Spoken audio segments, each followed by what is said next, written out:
Game bajakan atau bootleg itu menurut gua adalah game-game yang tidak halal, alias game yang diperbanyak dengan tanpa seizin pihak developer atau tanpa ada bayaran royalti sedikitpun. Game bajakan itu adalah game yang sudah dimodified dari segi data-datanya yang menjadikan game tersebut menjadi cracked versionnya dan di-download secara ilegal juga sih. Pengembang dan publisher nggak dapat apa-apa sama sekali, dirugikan.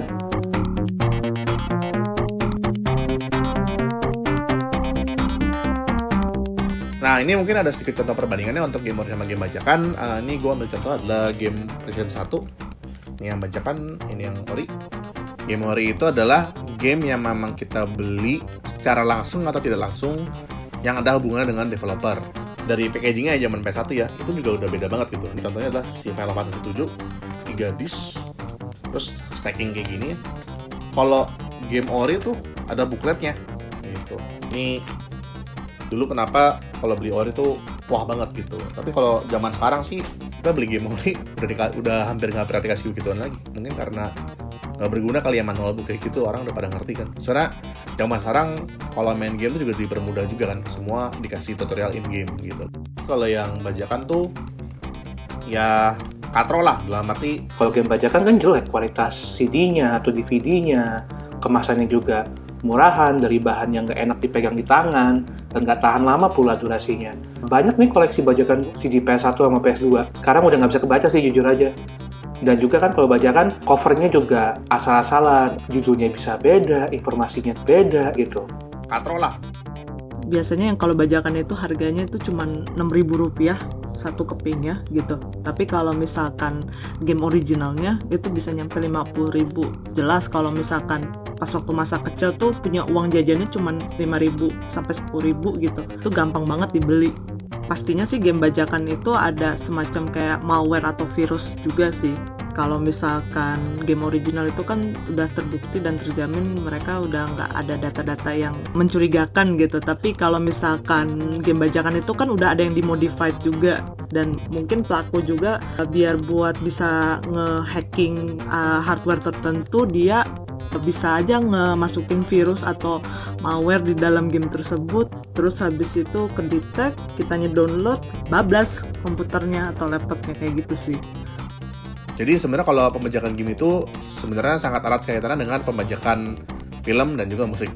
Kan soalnya zaman sekarang itu bisa dibilang nggak cuma harus membeli, tapi kalau kita ada sifatnya digital, either itu download penuh atau mungkin hanya sekedar jasa streaming, tapi itu resmi, itu juga itu karena ori sih.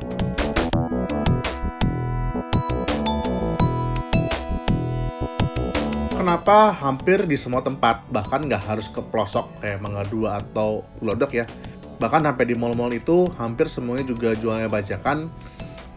Karena game bajakan itu laku keras gitu. Mungkin dari zaman Nintendo ya, sampai PlayStation 2 itu saya yakin 90% tuh bajakan deh. Mau gimana? Kesadaran masyarakat untuk hak cipta kan nggak tinggi gitu loh. Beda sama sekarang lah, sekarang kan dimana udah mulai banyak portal untuk beli konten-konten secara legal kan gitu. Kalau dulu mana ada, yang penting bisa beli, malah banyak kan mikirnya itu asli. Ya, kaset Sega 30.000, 50.000 mahal men zaman dulu. Lo jajan lo cuma 3.000 atau 5.000 kan.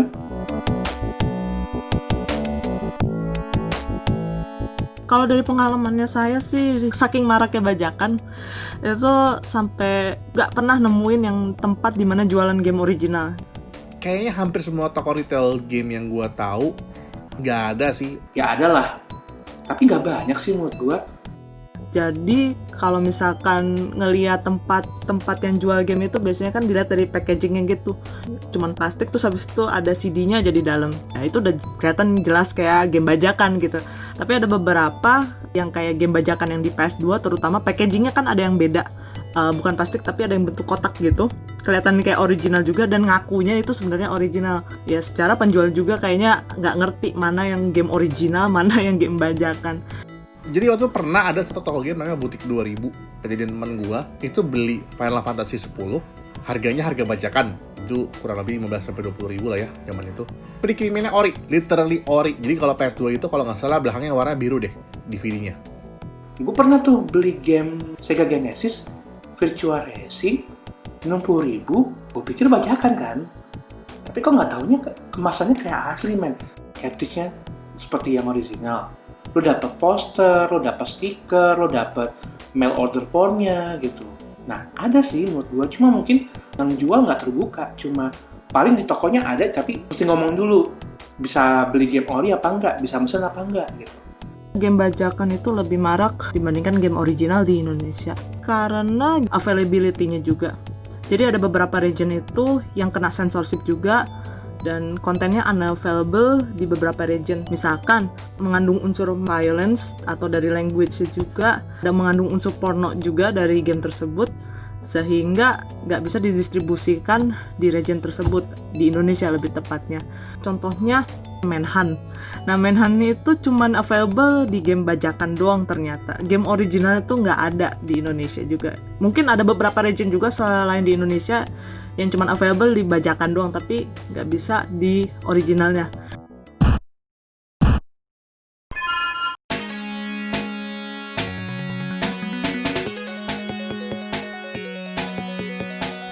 Kayaknya mostly di negara berkembang itu memang bajakan masih numero uno gitu kan, dan juga didukung sama black market sih tentu saja.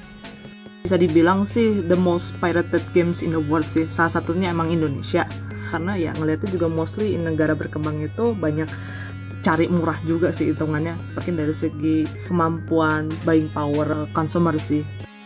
Mungkin pada masa itu belum terlalu dilirik pasar gamer di Indonesia gitu, karena kita bajakannya banyak, dan mereka pun juga kalau mau masuk sini jualan resmi, saingannya juga banyak kan, pemain-pemain lokal di sini yang udah biasa jualan bajakan. Kalau dilihat dari Indonesia kan emang demografiknya banyak gitu, jadi itu yang menyokong data itu, jadi kayak banyak banget orang yang menggunakan game pirated games. Dan mungkin salah satunya juga sih orang di Indonesia mungkin juga ada yang pinter-pinter juga tahu cara nge-hacking atau nge-crack dari game. Ya itu mungkin salah satu kebanggaan juga sih bisa game itu di mod jadi bisa ngebajak game tersebut gitu sih. On these discs we have frozen in time the creativity of someone's mind. Do you think just because with the flick of a key you can copy that game that the work is free?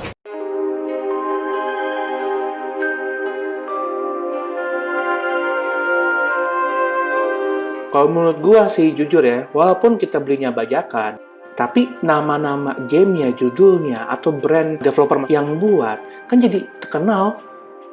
Squaresoft dah misalnya, ini RPG buatan Square, Vagrant Story waktu baru awal-awal. Tapi yang buat Squaresoft, men, jaminan mutu, men.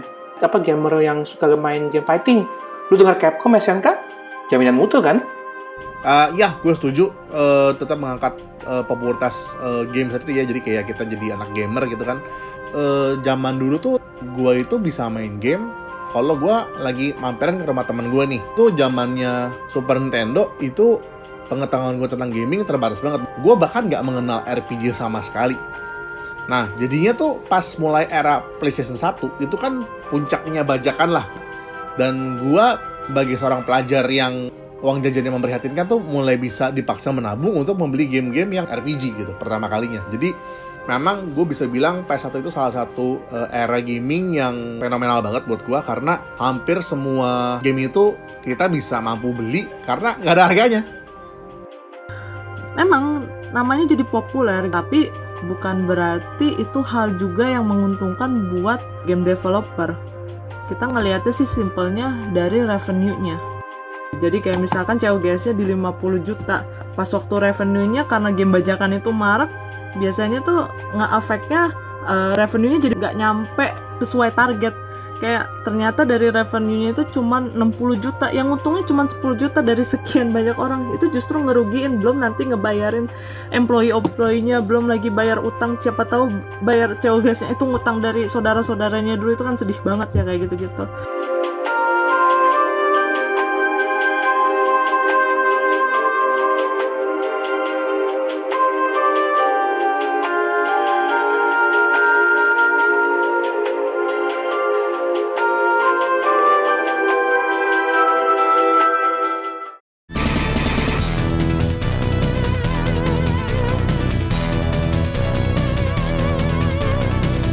Efek dari PlayStation resmi masuk Indonesia. Jadi sebenarnya secara resmi PlayStation itu sempat masuk ke Indonesia tahun 2012-2013. Tapi di saat itu karena negara kita ini keren gitu kan, harus mematok dia cukai segala macam, akhirnya harga resmi itu jauh lebih mahal dibanding kalau kita beli langsung di Mangga 2 gitu. Saat itu ya gitu.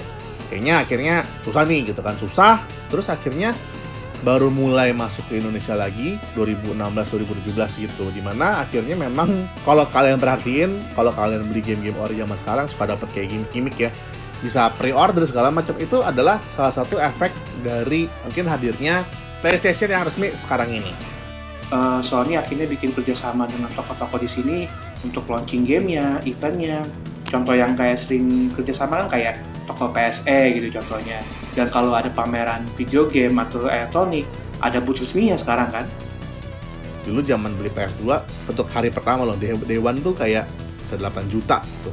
PS3 bisa di atas 10 juta. Itu kan harganya nggak wajar ya. Itu karena memang harganya nggak dikontrol. Ya namanya juga berbisnis cari untung ya. Toko-toko retail ya punya hak lah untuk menjual suka-suka dia gitu. Tapi akhirnya dengan adanya si prinsip resmi ini turun tangan dan akhirnya distribusinya jadi lebih merata, mungkin kita berharap aja ya, mungkin pas zamannya PlayStation 5 harganya bisa sesuai dengan harga standar retail price atau nggak SRP. Itu cara nggak langsung pasar Indonesia diperhitungkan.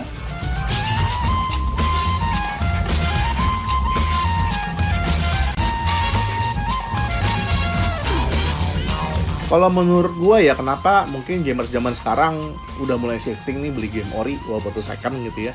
Pas zamannya PS3 sama Xbox 360 kan head to head banget tuh PS3 sama 360. Jadi si Xbox 360 kan rilis duluan nih.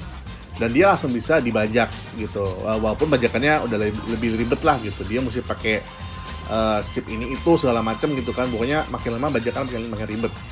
Nah, terus pas zamannya PS3 masuk, PS3-nya nggak bisa dibajak.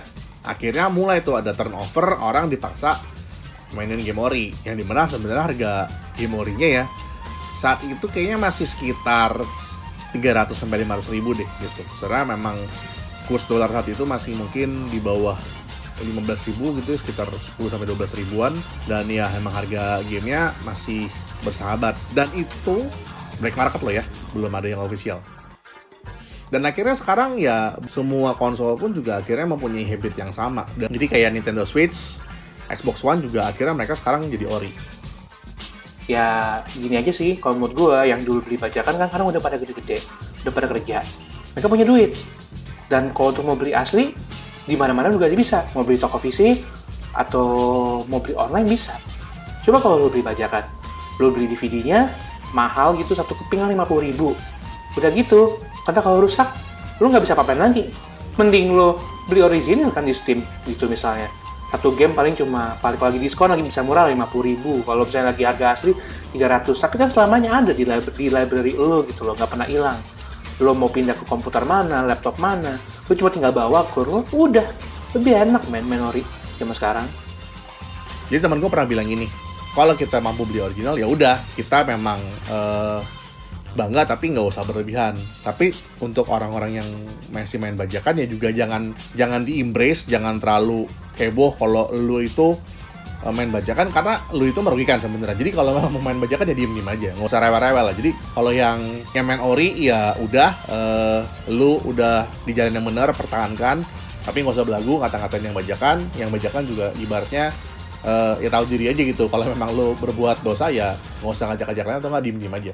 Oke, itu